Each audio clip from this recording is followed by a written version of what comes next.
தற்போது அண்மைச் செய்தி. பாகிஸ்தான் கடற்படையினரால் சிறைபிடிக்கப்பட்டுள்ள தமிழக மீனவர்கள் 7 பேர் உட்பட இந்திய மீனவர்கள் 14 பேரை மீட்க நடவடிக்கை எடுக்க வேண்டும் என்று முதலமைச்சர் மு.க.ஸ்டாலின் மத்திய வெளியுறவுத்துறை அமைச்சர் ஜெய்சங்கருக்கு கடிதம் எழுதியுள்ளதை அண்மைச் செய்தியாக பார்த்துக் கொண்டிருக்கின்றோம். மேலும் கூடுதல் விவரம் செய்த செலினா வழங்க கேட்கலாம். செலினா, முதலமைச்சரின் கடிதம் குறித்தான கூடுதல் விவரங்கள். தமிழ்நாட்டை சேர்ந்த 7 மீனவர்களுடன் சேர்த்து 14 இந்திய மீனவர்கள் குஜராத் பகுதியில் மீன்பிடிக்க சென்ற போது 3/1/2024 அன்று பாகிஸ்தான் கடற்படையினால் கைது செய்யப்பட்டிருக்கிறார்கள்.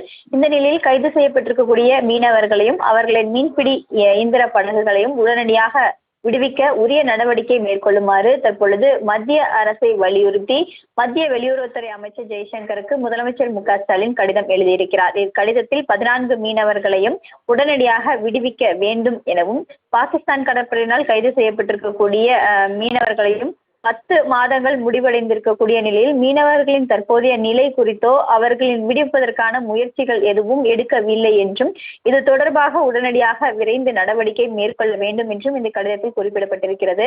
பாகிஸ்தான் கடற்படையினால் நீண்ட காலமாக பிடிக்கப்பட்டிருக்கக்கூடிய நிலையில் மனிதாபிமான அடிப்படையில் அனைத்து மீனவர்களையும் அவர்களின் மீன்பிடி இயந்திரங்களையும் உடனடியாக மீட்டெடுப்பதற்கான உரிய துரித நடவடிக்கை மேற்கொள்ள வேண்டும் என்றும் இந்த கடிதத்தில் குறிப்பிடப்பட்டிருக்கிறது. செலினா, தகவலுக்கு நன்றி.